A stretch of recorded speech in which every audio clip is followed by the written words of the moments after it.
안녕하세요. 카페 창업 전문 유튜버 덕분이네입니다. 덕분이네가 하는 코칭 중에서 모두가 궁금해할 만한 것들을 골라서 해결해주는 정답을 알려줘 시간입니다. 오늘의 질문, 시그니처 메뉴 어떻게 만드나요? 정답이 궁금하시다면 오늘 영상 끝까지 봐주세요. 그리고 구독은 저에게 큰 힘이 됩니다.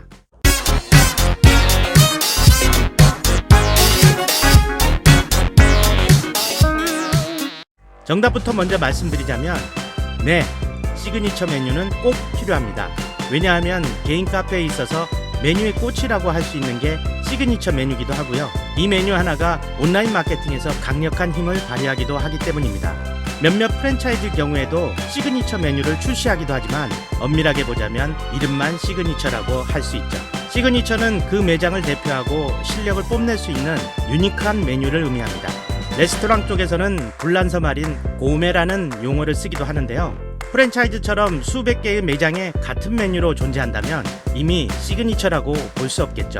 람보르기니 같은 스포츠카가 있다면 겉은 스포츠카처럼 생겼지만 안은 일반 차들과 다를 바 없는 스포츠 루킹카도 있습니다. 사실 프랜차이즈는 물론 개인 카페 하시는 분들도 이 스포츠 루킹카와 같이 시그니처처럼 보이는 시그니처 루킹 메뉴를 만들고 있는 게 현실입니다. 그렇다면 시그니처 루킹 메뉴가 아닌 진짜 시그니처 메뉴는 어떤 걸 말하고 어떻게 만드는 걸까요? 첫째, 족보가 있어야 합니다.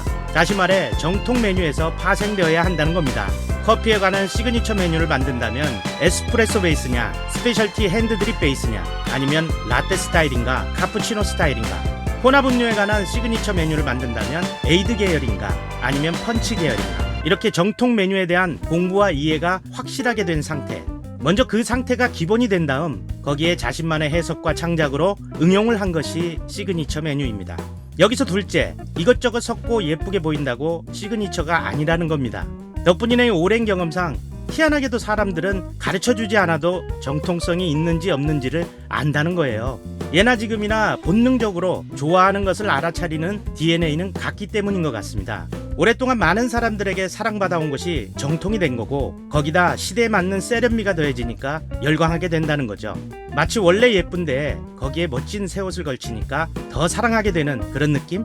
멋진 옷 이전에 기본이 이뻐야 한다는 거고 그게 바로 정통성 있는 메뉴 베이스란 거죠. 셋째, 지구상에 하나밖에 없는 메뉴여야 합니다. 그게 어렵다면 적어도 이름만이라도 하나밖에 없어야 합니다. 근데 사실 지구상에 하나밖에 없는 메뉴가 어렵지는 않습니다. 왜 오히려 똑같이 만들기가 더 어렵지 않나요? 에스프레소 샷이 베이스면 리스트레토를 쓰느냐 룽고를 쓰느냐에 따라 다를 거고요. 또 토핑을 무엇으로 하느냐에 따라서도 다를 겁니다. 이렇게 만든 메뉴에 내 카페의 스토리에 어울리는 이름을 붙이면 시그니처 메뉴가 탄생되는 겁니다. 지구상에 하나밖에 없는 음료를 개발하고 그것을 시그니처라고 불러라. 이해되셨죠?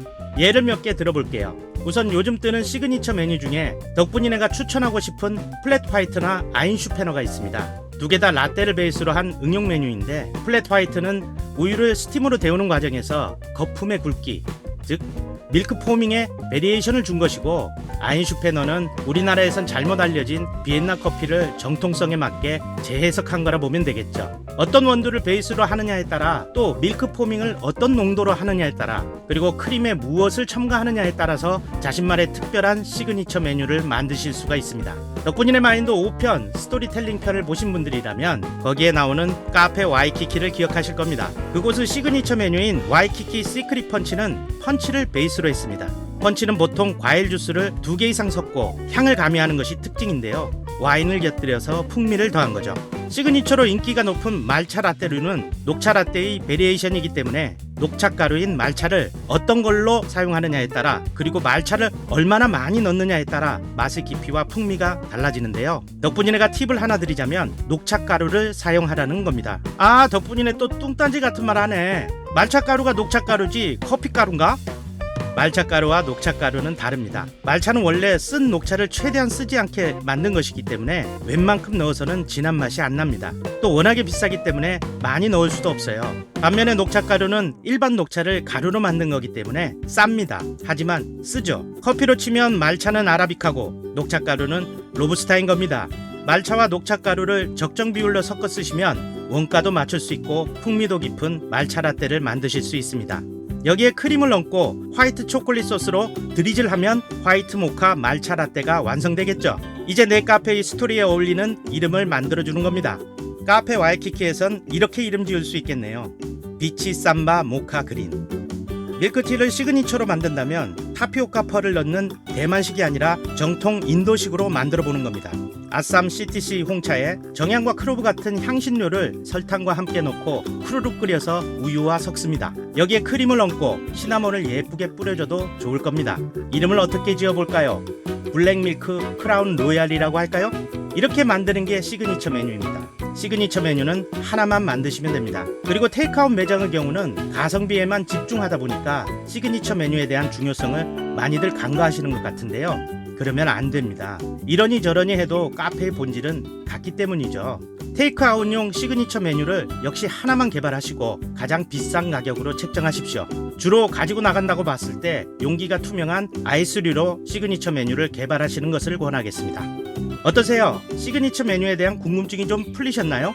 곧 업로드될 덕분이네 마인드 7편 메뉴편도 많이 기대해 주시고요. 구독과 알람 설정 다시 한번 부탁드립니다. 이 채널이 있는 이유는 당신이 있기 때문입니다. 당신의 덕분입니다.